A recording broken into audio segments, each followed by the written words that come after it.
Logistikakoolis lõpetas 120 kursuslast noore allohvitseride kursuse. Õppisid nii kursuslased kui ka logistikakool. Tervis! Tervis, härra major! Selle kursuse disainimisel me kasutasime kogu oskusteavet üle Kaitseväe.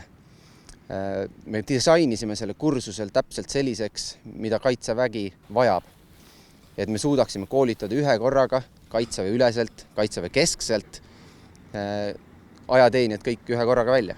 Õppisimegi, kuidas logistiliselt toetada teisi väeosi, sest et nagu selgeks sai selle kursuse jooksul, siis terve Kaitseväe efektiivsus baseerub väga suurelt tegelikult sellel, kuidas meie oma tööga hakkama saame.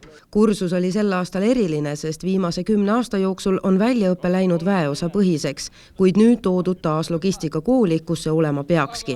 See aitab vältida olukordi, kus erinevate tasandite väikesed logistikaüksused ja nende juhid ei mõista üksteise protseduure. Logistikakool on toetuse väejuhatuse allüksus, mis tegeleb sõjaväe logistika väljaõppe korraldamisega ning Kaitseväe üleselt logistika valdkonna arendamisega. Kursusel osales 1. jalaväebrigaad, õhuvägi, merevägi ja toetuse väejuhatus. Kursuse parimaks tunnistati nooremseersant Jakob Tamm.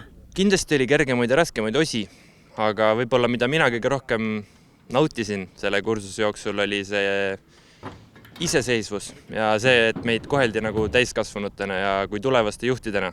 Ma pean tunnistama, et ma olen ääretult rahul, et arvestades minu jaoks oli esiteks juba üllatus, kui palju olid nad siin vabatahtlikult, mis loomulikult andis ka panuse sellele, et nad võtsid kõike pakutavat omaks oluliselt kergemini.